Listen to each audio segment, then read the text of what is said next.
समझ नहीं आ रहा अपने सैलरी इंक्रीमेंट का क्या करूं। बेटा इतना क्या सोच रहा है? अपने म्यूचुअल फंड्स के एसआईपी का टॉप अप करा ले।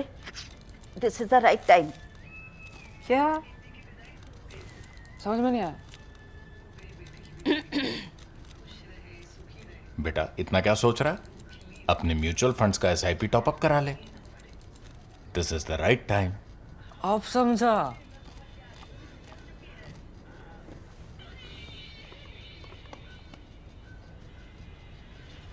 Mutual fund investments are subject to market risks. Read all scheme related documents carefully. Hi, and welcome to this episode of ThePrint Security Code.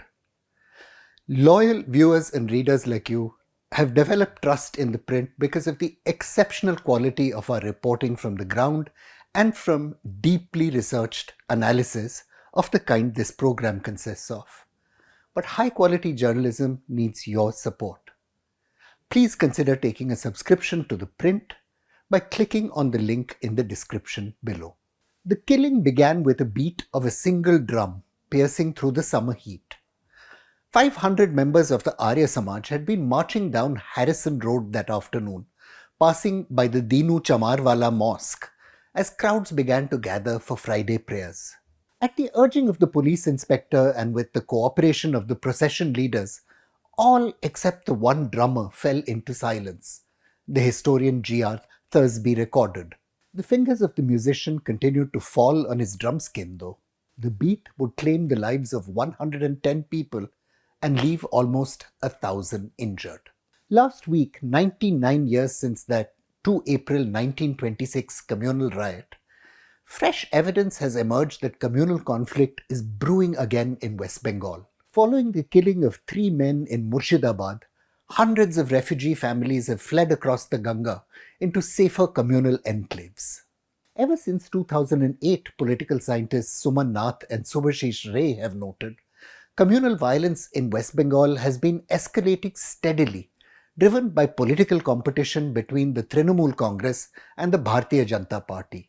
Like in 1926, it isn't always precisely clear how the violence begins. But observers have recorded that in this case, the killing was preceded by a series of protests against new Waqf legislation, which was backed by the TMC, and BJP-supported Ram Navami processions across the state. Last year, an abusive slogan on a neon signboard led to communal violence in Beldanga.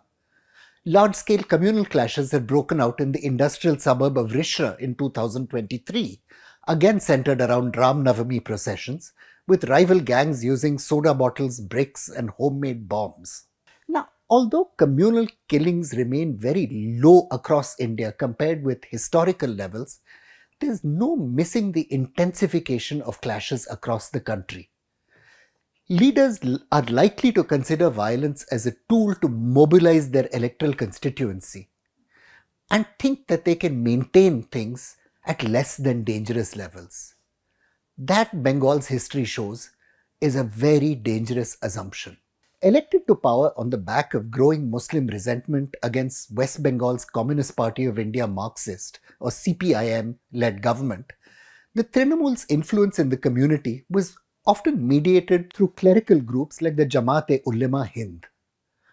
Early in her tenure, Chief Minister Mamta Banerjee sought to return the favour, announcing an honorarium for imams and muezzins. The move was later declared unconstitutional by the courts, but the state government responded by finding a way to route the funding through the Waqf board.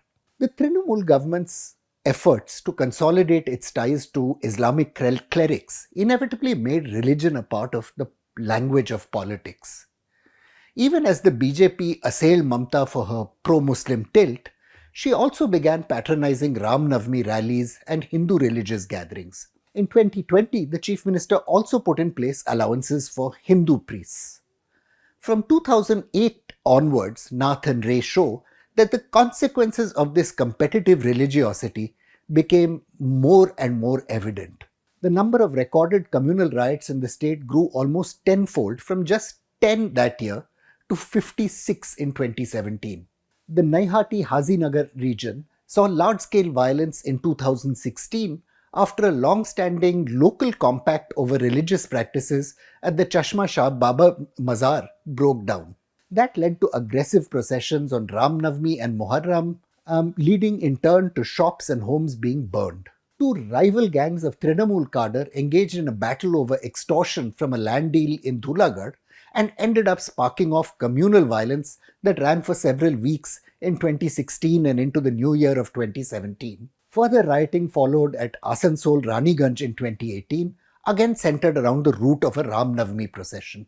Political analysts Ambar Ghosh and Niranjan Sahu have observed that large-scale mass killings of this kind was enmeshed with the routine operation of criminals patronized by political parties, a phenomenon which they call everyday violence. They argue that the process of criminalization and communal violence can be traced back to at least 1970, when the left began challenging the Congress's post-independence monopoly of power. The CPIM eventually triumphed in what was a brutal power struggle, brutal that is not only because of its political stakes but in terms of actual physical fighting. The CPM and its allies, Ghosh and Sahu argue, created a new system where it became the elementary institution of rural life in the state. Not family, not kinship, not caste, not religion, not market, but party. It is the institution, they observed, that mediates every single sphere of social activity. That system worked until it didn't. From 2008 onwards, the CPIM's monopoly on violence would be challenged by a resurgent Maoist movement, which the Trinamool adroitly leveraged to its own advantage. Trinamool leaders would later work with the central government to finish off their Maoist allies, but their levelling of the Communist Party system had opened the way for the revival of primal conflicts of religious and caste identity. The men who participated in the 1926 riots would have understood the ways in which the communal and criminal became organically entwined. Less than 48 hours after the drummers' beat began the riot on Harrison Road, historian P.K. Datta has recorded, the revolutionary terrorist Pulin Das was mobilized for the defense of the Kalitola temple. A second group led by the opium smuggler Nanda Ghosh acted as a second line of defense. The Muslim League leader Hussain Suhrawardi, for his part, recruited the famous gangster Meena Peshawari. Early in the 19th century, you see, the grievances of small Muslim peasants in Bengal had fueled the genesis of modern communal identity, historian Dilip Chattopadhyay has shown. The millenarian Islamic movements of Nizar Ali and Muhammad Mohsin al-Din Ahmad proclaimed the coming of a promised utopia in conformity with the words of the Quran, where there would be no private property and no taxes.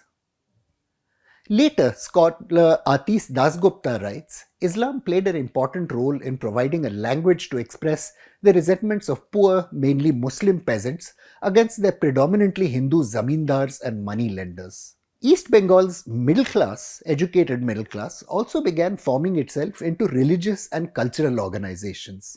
This was to compete with the peasant upsurge on the one hand and the pressure of English colonialism on the other. The build-up to partition saw these sentiments harden into support for various political groups like the Congress and the Muslim League. Kolkata's criminal gangs historian Sumanta Banerjee has shown in a fabulous work on the city's underworld drew legitimacy from this fraught religious milieu. For example, by providing muscle to clerical protests in 1897 against the expropriation of land that was claimed to belong to a mosque, a Muslim criminal group was able to get a great deal of popular support. The Sardar and the Dada, the local strongman who led small criminal groups, also came to have an important role in organizing communities, allocating space and adjudicating disputes, sometimes in total defiance of colonial authority and the law. Following the partition of Bengal in 1905, Banerjee shows, the criminal groups drew increasingly close to political organizations, sometimes supporting revolutionary terrorism against the English, but also participating in the defense of communal interests. The foundations for the exceptional violence of West Bengal politics were thus laid well before independence. The twin trajectories of East Pakistan and West Bengal should make clear what's at stake now. The communal warfare that preceded independence climaxed in 1946 in savage bloodshed, which claimed at least 4,000 lives. And while West Bengal succeeded in rebuilding its civil society, East Pakistan saw continued violence that pushed 1.5 million refugees into India in 1950, another 600,000 in 1951-52, and another 1.6 million from 1952 to 1956.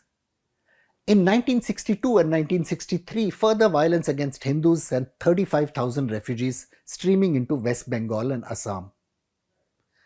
Even this genocidal violence, though, proved no solution to the problem of building a nation or an identity in East Pakistan. Leaders of East Pakistan, as we all know, would eventually secede from the republic they helped form and create, the republic called Bangladesh. For all its many failings, the new country was founded on secular principles because its people had realized that the only option to secularism was endless brutality and civil war.